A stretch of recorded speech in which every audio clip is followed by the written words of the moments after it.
What is up, Terror Talk fans? It's your host, Jeremy, and we are here on episode 40 today.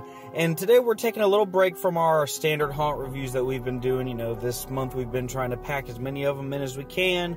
We've been doing haunt reviews, haunt event reviews, all that fun stuff. But we've got something else that we've got to talk about, and that is the newest film out right now, the 2021 American slasher film, Halloween Kills. That's right, ladies and gentlemen. We were talking about the sequel to the fantastic Halloween film that came out in 2019, I believe it was. Now we are talking all about Halloween Kills, this fantastic sequel that stars Jamie Lee Curtis and James Jude Courtney, who reprised their respected roles as Laurie Strode and Michael Myers. And then the film also stars Judy Greer, Andi Matichak, and Will Patton, with Anthony Michael Hall and Thomas Mann joining the cast as well.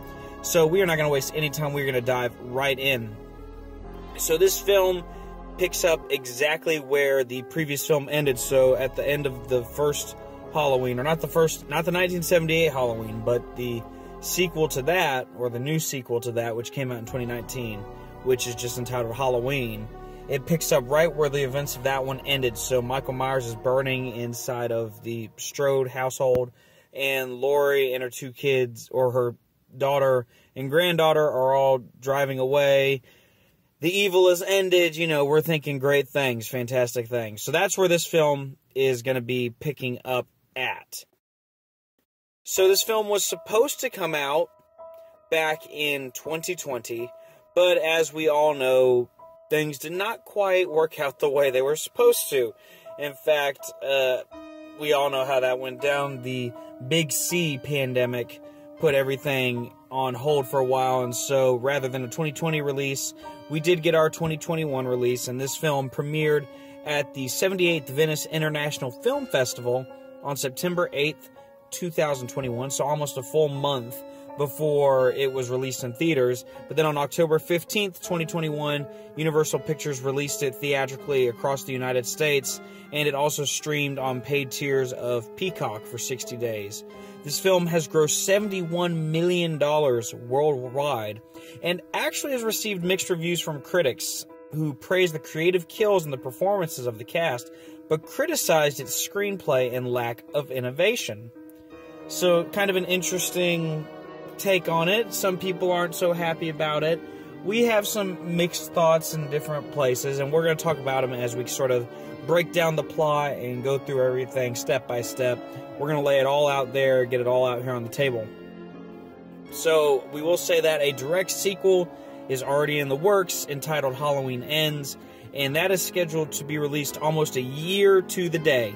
It's going to be released on October 14th, 2022. So we are supposed to receive this one a year from the release date of this one, and we will see if that works out. A little bit of background and such. Jason Blum serves as a producer on the film through his Blumhouse Productions banner, alongside Malika Akkad and Bill Block. Before the release of the 2018 film, okay, so it was 2018, not 2019. I'm sorry about that earlier. McBride in June 2018 confirmed that he and Green were originally intending to pitch two films that would be shot back-to-back, and then decided against it, waiting to see the reaction to the first film. So they sort of sat around, waited to see what the reaction to that first film would be, and I think many of us saw it coming. It was going to be an amazing success, but I guess they didn't realize it would be as big a success as they thought. But following the critical and commercial success of the 2018 film, development on the sequel promptly began as early as October 2018, so not very long after the first one came out. And then by February 2019, Teams was hired to co-write the script. The film's title was officially announced in July 2019, along with its sequel. Principal photography commenced in September 2019 in Wilmington, North Carolina. So everything was sort of just guns a-blazing, ready to go, and then the lovely pandemic sort of put an end to everything. But let's dive in. So the film is directed by David Gordon Green. It is written by Scott Teems, Danny McBride, and David Gordon Green. It's based on characters by John Carpenter and Debra Hill. It's produced by Malika Akkad, Jason Blum, and Bill Block. It stars Jamie Lee Curtis, Judy Greer, Andi Matichak, Will Patton, Thomas Mann, Anthony Michael Hall, and Kyle Richards. The music, of course, was done by John Carpenter, Cody Carpenter, and Daniel Davies. Production companies were Miramax, Blumhouse Productions, Transys International Pictures, and Roughhouse Productions. It was distributed by Universal Pictures. The film's runtime is 105 minutes. Had a budget of $20 million and grossed $71.8 million at the box office. So, needless to say, they definitely surpassed the budget and were able to pay everything off in spades. So that was really great. So, let's break down this plot, but before we do that, we're going to show you the trailer for Halloween Kills. Roll the clip.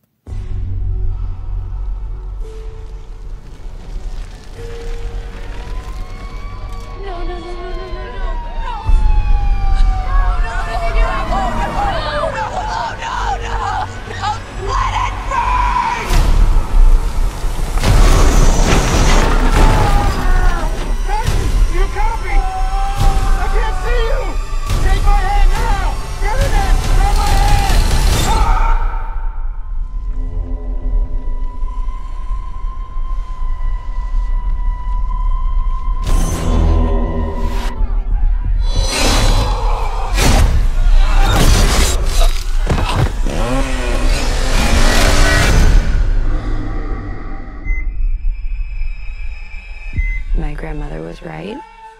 The boogeyman was real. It's over. You can't hurt anyone ever again. No one told you. Told me what? Somebody in there? Michael Myers is alive.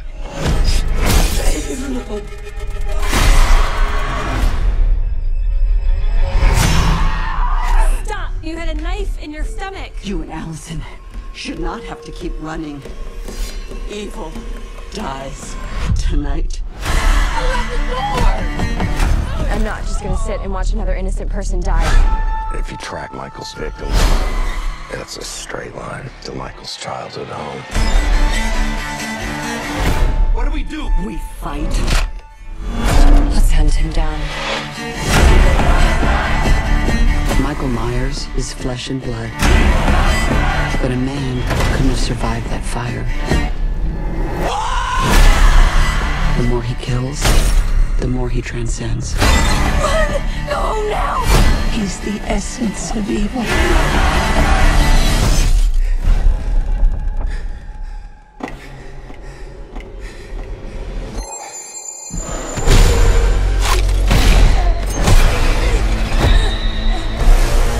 Do it! You want your mask? Come and get it! I'm coming for you, Michael. Alright, so Halloween Kills. Lots to unpack in that trailer. Lots of great stuff happening.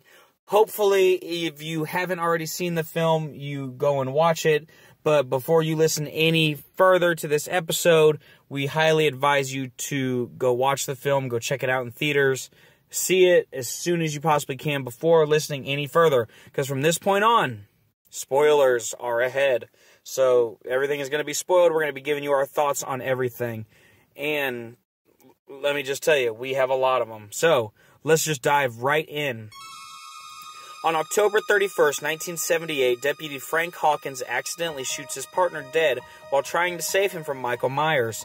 He also prevents Dr. Sam Loomis from executing Michael 40 years later on October 31st, 2018, after being stabbed and left to die by Dr. Ranbir Sartain. Hawkins is found by teenager Cameron Elam, who calls an ambulance.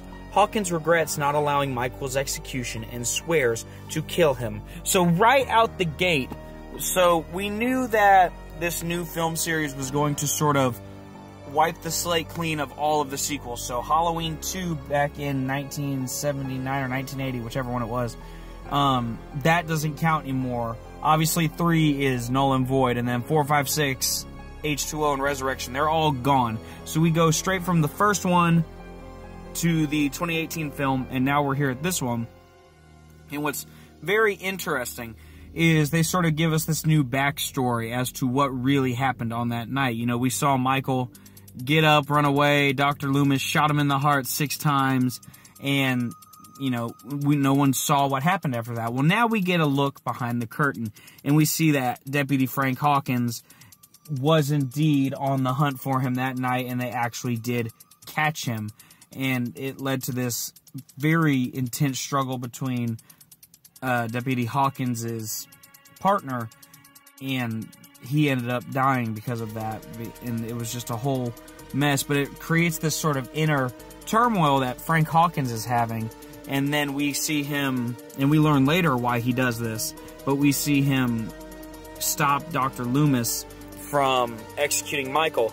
And I just want to say that in this moment of the film, like right out the gate, they throw in this awesome backstory, this awesome flashback sort of thing, and like they did a great job with sort of representing that 1978 kind of look to the film. And then to give one more amazing amount of praise here, they actually showed Dr. Loomis, and it looked just like him. It was his face. The only critique I had was his voice was not quite there, but in terms of the CGI used to create him, it was so impressive. Meanwhile, Tommy Doyle celebrates the 40th anniversary of Michael's imprisonment, along with fellow survivors Marion Chambers, Lindsay Wallace, and Cameron's father, Lonnie Elam, all having encountered Michael in 1978. Firefighters responding to Laurie Strode's burning house unknowingly release Michael, who slaughters them with their own equipment. Laurie, her daughter, Karen, and her granddaughter, Allison, are taken to Haddonfield Memorial Hospital, where Laurie undergoes emergency surgery as Michael murders Laurie's neighbors before making his way back to Haddonfield. So, again, we get another sort of homage to the original 1978 film, and I will say this movie is jam-packed with homages to that entire series, whether it be the spin-offs or the originals. We get so many homages in this film, and I love that they did that. I don't know whose brilliance that was. If that was something John Carpenter suggested, or Jamie suggested, or if the director simply suggested, but it was genius. You know, you saw Tommy Doyle now. You see Marion Chambers, if you don't know who she is, she's the nurse who gets attacked by Michael in the car. Lindsay Wallace is the other neighborhood child who's being babysat by one of the ones who is killed. And then Lonnie is sort of a character who kind of just gets created on that night. They don't ever really talk about him, or we never really see him in the original film. But I guess they needed to give us one more character to sort of pull for, and we do pull for him. So they mentioned that Michael kills these first responders, the firefighters. And let me tell you something, he does not pull any punches. I mean, it's truly badass when he comes out swinging, because it gets intense very quick. He is not playing games in this film, y'all. And I will just say that now, like, probably 90% of this plot synopsis is going to be Michael killed this person, Michael killed that person. There is a lot of death in this film, and Michael is not playing around. Like, it's about to get real, so buckle up. Michael's killing spree is notified to Tommy, Marion, Lindsay, and Lonnie through a wireless emergency alert. Bar patron Vanessa supposedly encounters Michael in her car, but the driver crashes and escapes unnoticed. Tommy decides to form a mob of vengeful Haddonfield residents to hunt down and kill Michael. Karen is informed that Michael is still alive and decides to withhold it from Laurie to allow her to recover. Allison reconciles with Cameron, her ex-boyfriend, and they join Tommy's mob to avenge her own father's death. Laurie and Hawkins both awaken in the same room and reminisce about their former relationship. So, another moment that a lot of people weren't happy about this. They did not like the whole mob mentality thing here. I thought it was sort of genius, because it really goes to show what a little bit of chaos can do to people, and it can turn them into sheer animals, and we get into that a little bit later. but just this mere mention of Michael Myers' name in the town and finding out he's alive and killing people drives them nuts, and they get the mob thing. And in a way, I feel like it's sort of an homage to Halloween 4, you know, another film that is sort of erased from the timeline and whatnot. But because in that film, when all of the police force got wiped out, somebody said that Dr. Loomis said it was Michael Myers who was killing people and basically created a lynch mob. And there was a beautiful line in that film where the cop looks at him and he says, "You son of a bitch, you just created a lynch mob." And Sam Loomis looks at him and goes, "Well, you don't have a police force." And that was so genius. I was hoping we were going to see that in some way in this film. And then I guess in a way we do get it, because we get the whole mob mentality, and there is literally a mob going after him at this point. But it didn't quite get it the way I wanted it to. But I still think it's such a beautiful way to sort of pay homage to the original series and whatnot. And then, of course, we get to see this Cameron character from the first one, Allison's boyfriend. You know, last time we saw them, they had sort of split due to differences, and now apparently they're all buddy-buddy again. I'm not really sure how she forgives him that quick, because literally earlier that night he was cheating on her. So, okay. That makes sense to me. Whatever. And then I love that Laurie and Hawkins have this sort of backstory together. You know, they really fleshed out the backstories of all of these characters. And so I love that Laurie and Hawkins sort of had this almost loving relationship. Like, they actually had feelings for each other, and that's something that I don't think ever got explored anywhere else. And so to see it here was really a beautiful thing. It sort of created a rather human quality to the film as a whole. While warning the Haddonfield community to stay inside their houses, Marion Vanessa and her husband Marcus are killed by Michael. Lindsay manages to escape and is subsequently found alive by Tommy, Lonnie, Allison, and Cameron. The group map out Michael's path and his victim's location and deduce that he is heading towards his childhood home. Tommy takes Lindsay to the hospital and reunites with former Haddonfield Sheriff Lee Brackett, whose daughter Annie was killed in 1978, and informs Laurie about Michael's survival.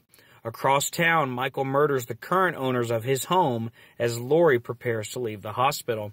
So again, more homages, more fantastic ways to call back to 1978 in that original film.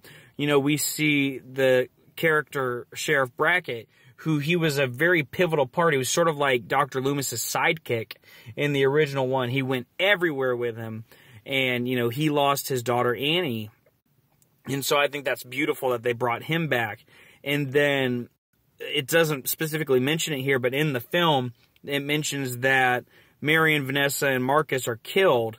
Well, the beautiful thing about it, when they are found, their bodies, they have the silver shamrock masks on. And for many of you who paid attention to the Halloween series, the silver shamrock thing was very frowned upon in the Halloween universe, because a lot of people did not like Halloween 3.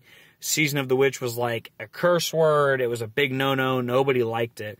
But I love that they still sort of found a way to say, you know, it happened. Let's give it the homage it deserves, because the rest of this film, this is one big homage to the original series.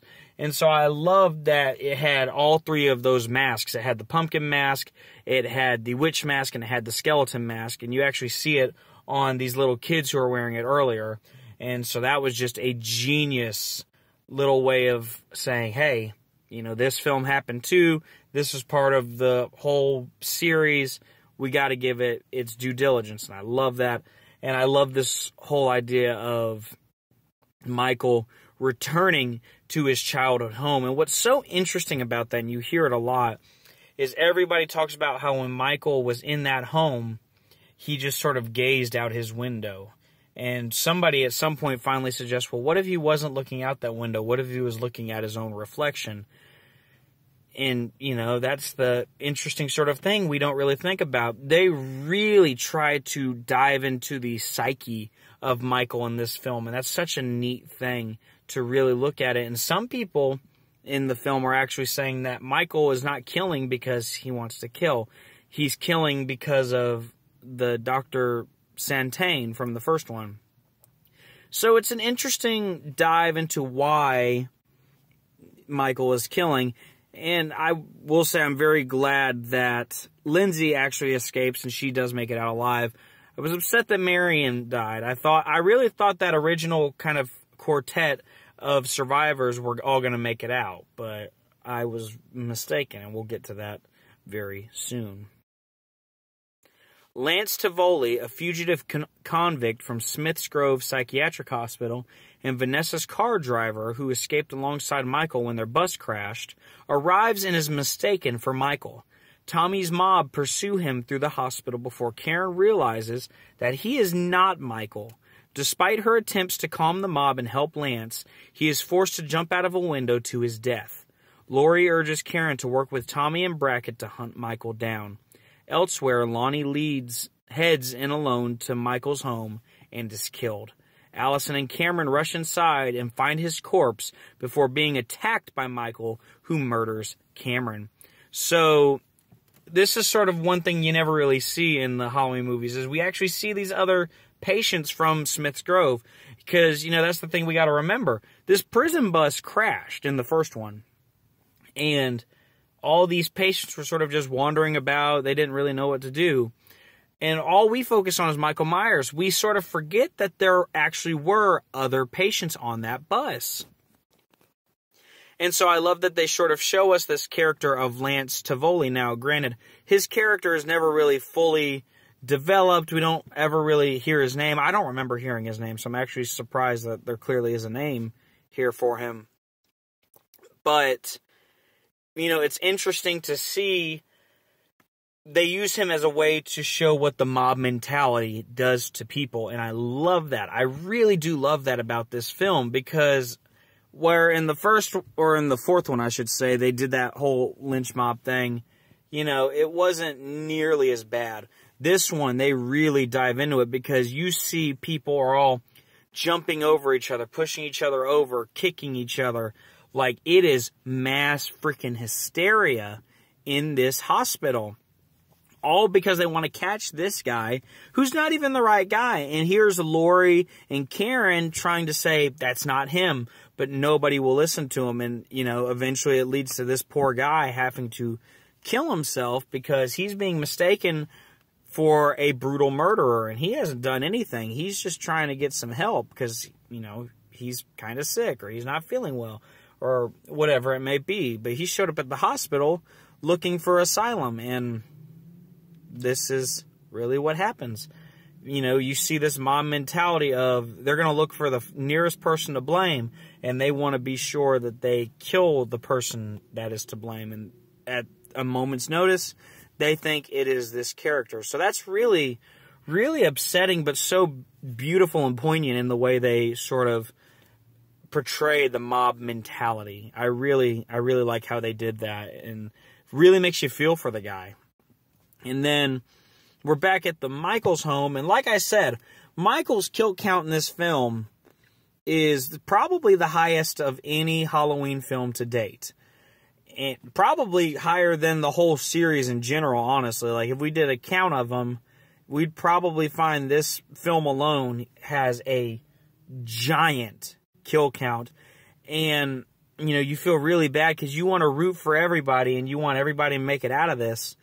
But you don't really get that because first Lonnie is done, and you pretty much know Lonnie's going to die the minute he goes in. He's not coming out of there alive.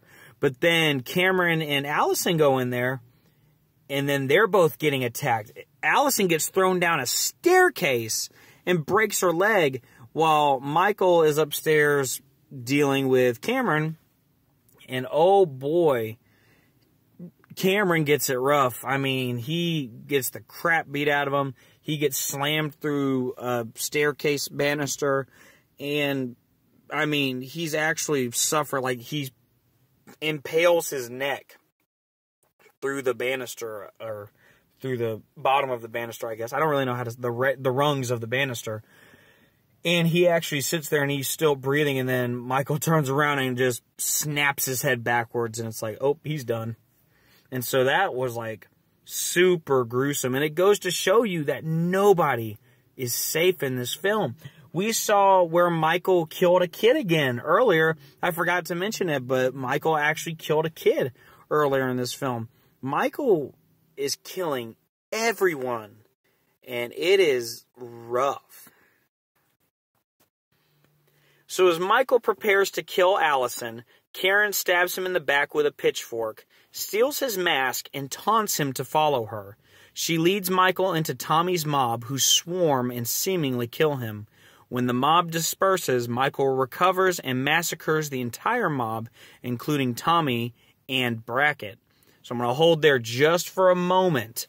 So I love this sort of trap because when you're watching it, you're like, oh, wow.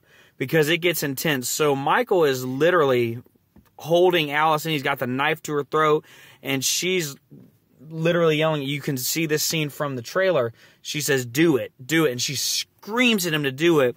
And then here comes Karen with that pitchfork. And, you know, it's funny. That pitchfork was there that whole time. And you wonder if it's going to be used in some way. And when it finally does, you're like, hell yes. Get it, mama. Because she used that thing and she killed him. And, like, it was so gratifying because when she did that, then she, like, stabs him in the back, and then literally his head lands on the step. She comes up and curb stomps him. She curb stomps Michael Myers. I mean, how many times are you going to say you curb stomped Michael Myers?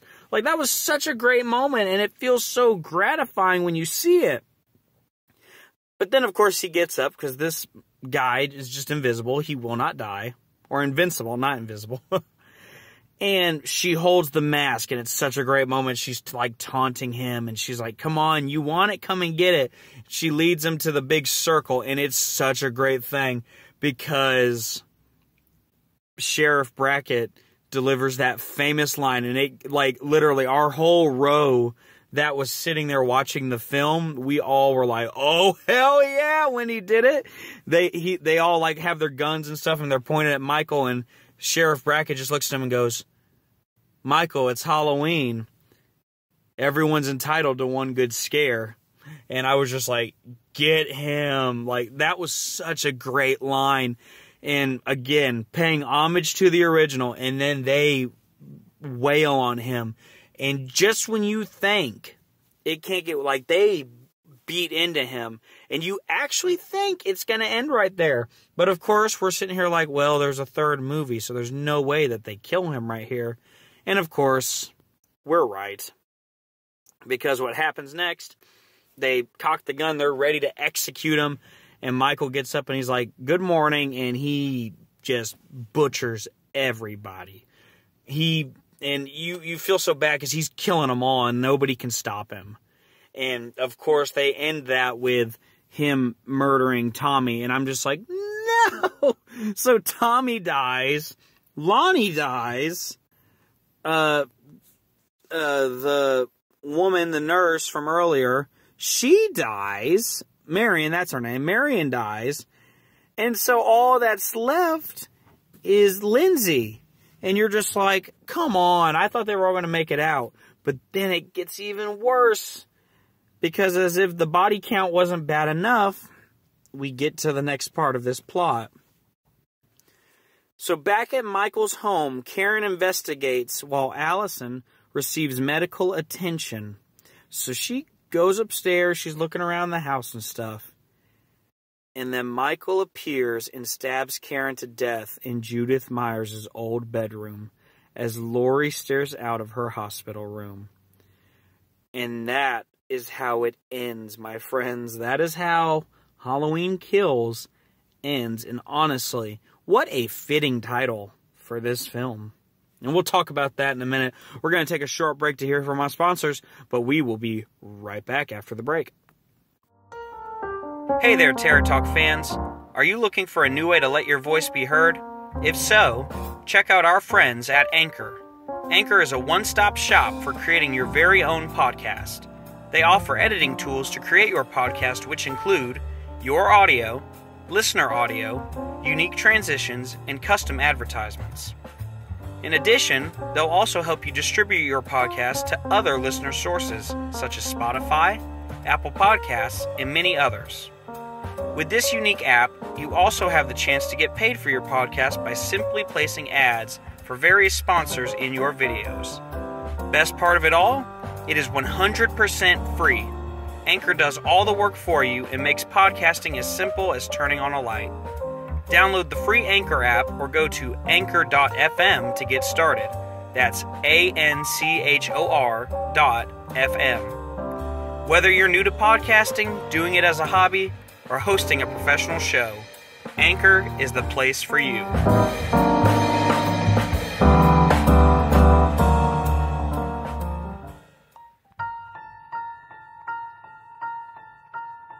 And we are back, ladies and gentlemen, on episode 40 of the Terror Talks, where we are talking all about the sequel to Halloween, Halloween Kills. Before the break, we covered the whole plot, broke it down, gave you some thoughts as we went through it. Now we're just going to sort of talk about our thoughts on the film as a whole, give you some facts and figures and whatnot, and just sort of break down everything at the end. So, this film really was, in my opinion, one of a kind. Like, there were so many mixed reviews about this film, and I really am having a hard time understanding why. I sort of get it, because the plot really isn't much to go off of. I mean, it's a very, very simple plot. But at the end of the day, you know, it is very simplistic, because the title of the film is Halloween Kills. And that's what you get. You get an hour and 45 minutes of nothing but killing. And a lot of people die.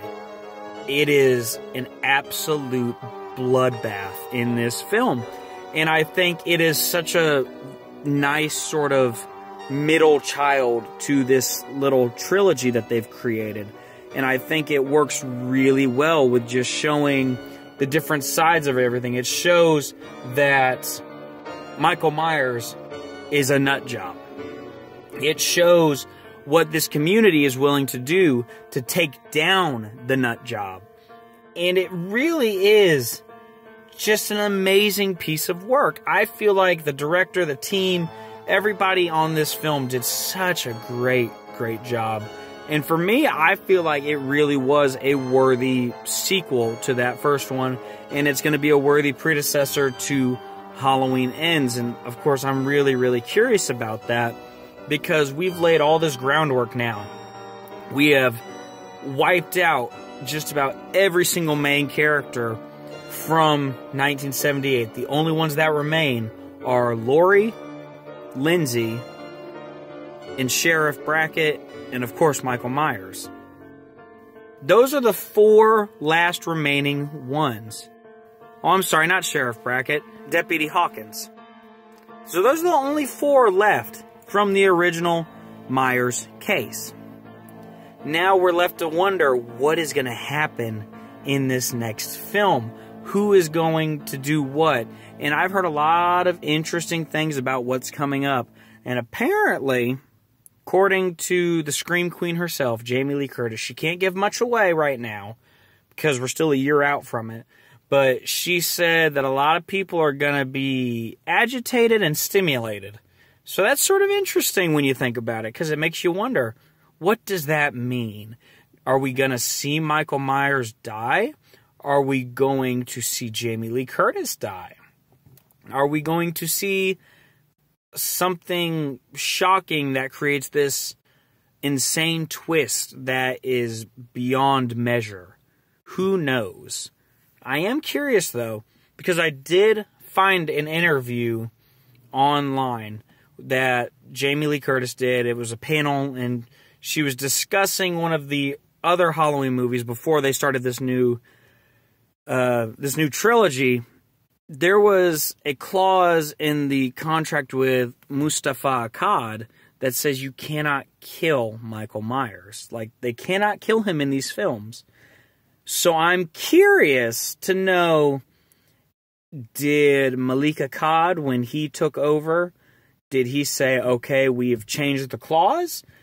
Or could it be they found a way around the clause?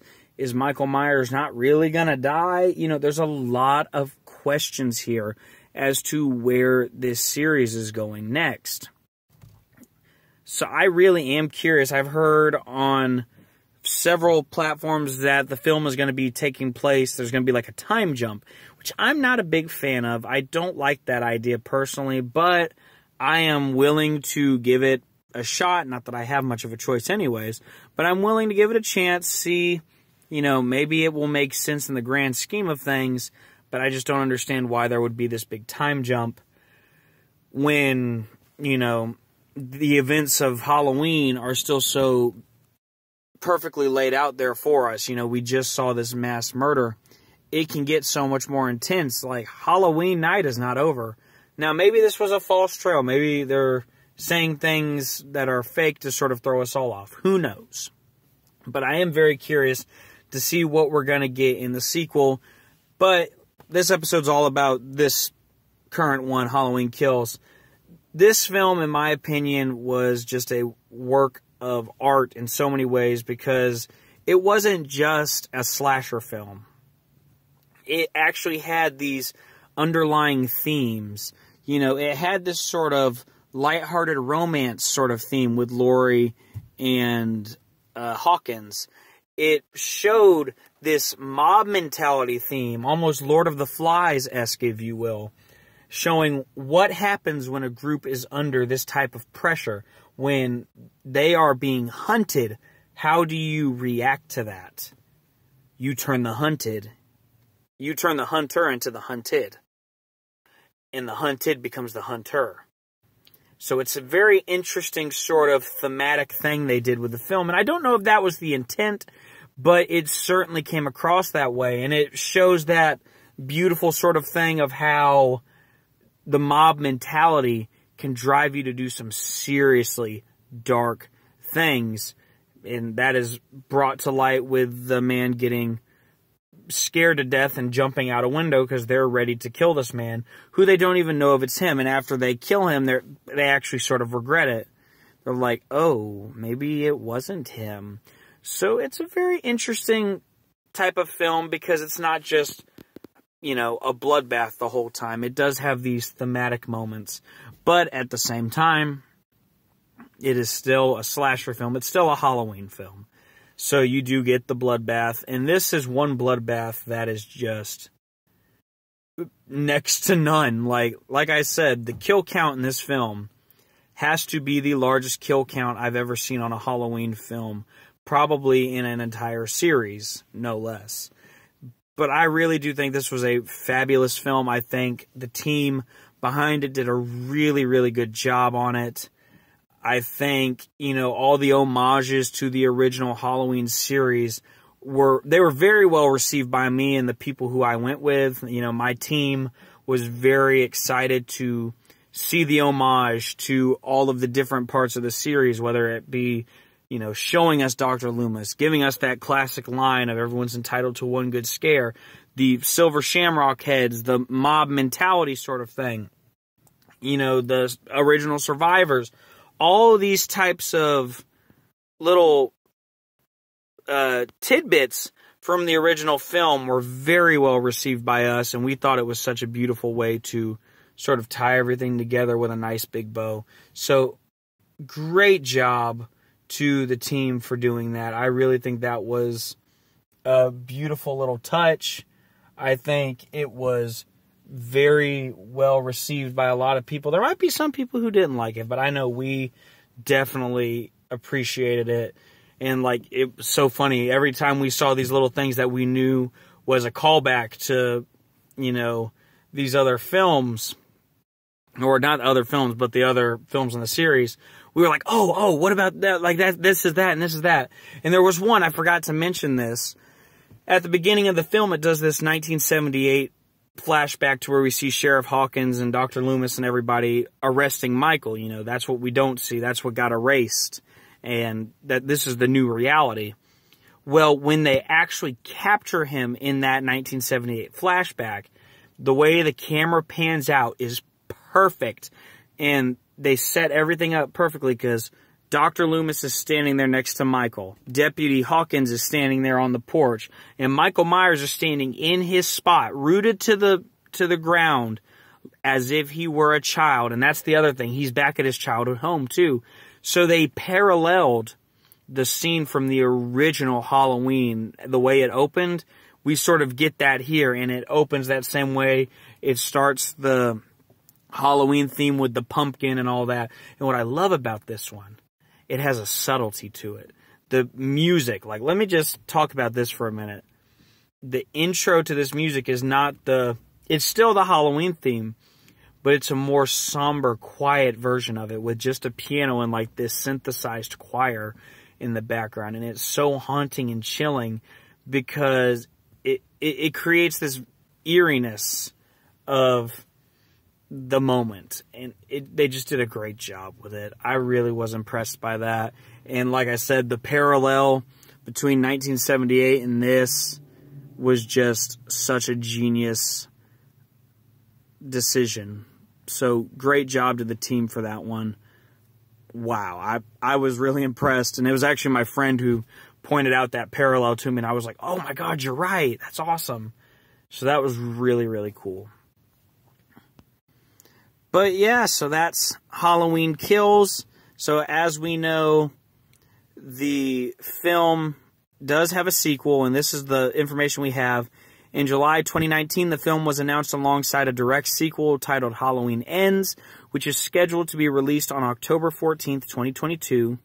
While originally developed to be set on the same night as Halloween 2018 and Halloween Kills, the film has been announced as taking place at least 4 years later in 2022 and will address the COVID-19 pandemic. Green described Ends as a coming-of-age story and a more intimate movie, where some of the characters have processed the insanity of the circus of the massacre of 2018. And not only that, but they've also processed the world as it spun so wildly in the last 4 years.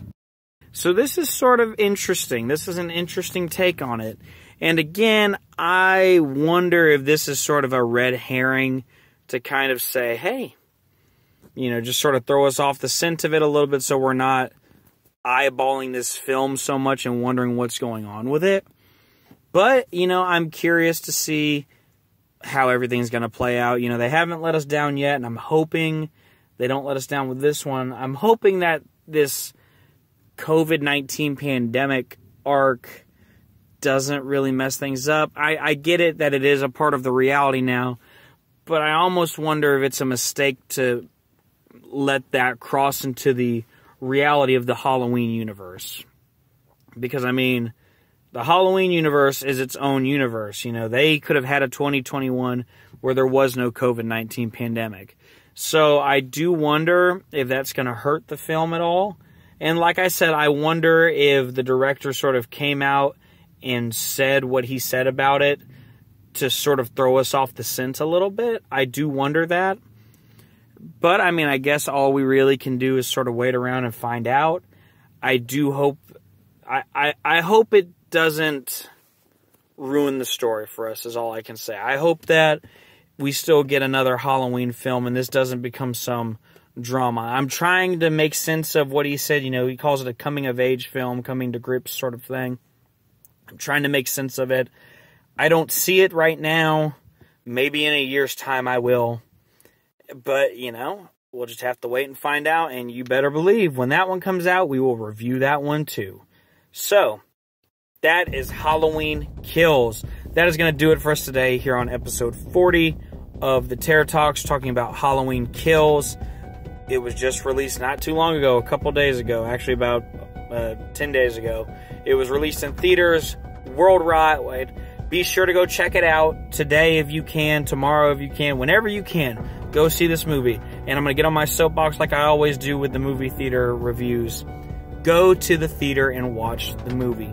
Spend the money, support these theaters, because they really had a hard time when the pandemic hit, and they're still trying to get back up there and get back to normal. So if you can afford it, please go to the movie. You know, depending on when you go, it's as little as maybe $10 a day to go see a movie. Go out there, go check it out, be there in person. You don't have to buy popcorn, soda, candy, none of that stuff if you don't want to. just buy the ticket and be there, because it means a lot to the workers there. They want to see you guys there. They enjoy being there to make things happen for you, because there's just something magical about going and sitting in the movie theater. It is a unparalleled experience. You really can't replicate that at home on a fancy TV screen at your house. So if you can, I know I say this all the time, and maybe I'm just beating a dead horse here, but if you can, please go to the theater and watch it in person, because you will not regret it. And especially with a movie like this is when you want to sit in the theater and watch too. So if you can, go for it. Support these people who run these theaters. Help them hold on to their jobs, because they've had it rough too. So if you can, go out there, splurge a little bit, have a date night, have a U-night. Whatever it is you want to do it. But that is going to do it for us today on episode 40 of the Terror Talks, talking about Halloween Kills. Like I said, go check it out today in theaters as soon as you can. You don't want to miss it. Or maybe you've already seen it, go see it again. I think it's worth seeing multiple times. But that's going to do it for us today. If you enjoyed this episode, be sure to like, comment, and subscribe below. Let us know what you liked, what you didn't like. If you want to contact us personally, you can send us an email to theterrortalks@gmail.com, or you can message us on any one of our social medias that are listed below. You can listen to us on all of our listening platforms. We are on Spotify, Apple Podcasts, Google Podcasts, Stitcher, and a collection of other ones all listed below. If you want to give us a little bit of extra support, you can go subscribe to our Patreon. We have 3 packages, and you can subscribe to one as little as $1 a month to as little as $10 a month. And that allows us to put out more content, better the content that we're already putting out. It helps us to further the show and make it better in as many ways as possible. So if you can go check that out and give us a little bit of extra support, we'd really, really appreciate it. And you will see the different perks that you can get when you sign up for our Patreon today. You can go check out our website. That's where we will be posting all of our haunted house reviews throughout the haunt seasons as we go. We'll also post some news things on there. We'll post episodes are on there as well. And you can contact us through there. So go check out our website. It's listed in the description below. Finally, we want to thank you guys so much for being a part of this. We cannot do it without you, and you truly are what makes the show what it is. So thank you, thank you, thank you. Thank you for always being here and joining us on all of these episodes. But that is going to do it for us today on episode 40, where we're talking about the sequel, Halloween Kills. Go see it today at your local movie theater. So, we're going to get out of here, because we've got a lot more fun stuff to do this Halloween season. We got more episodes to bring y'all. So until next time, be safe out there. Don't text and drive. And be excellent to each other. Take care, guys.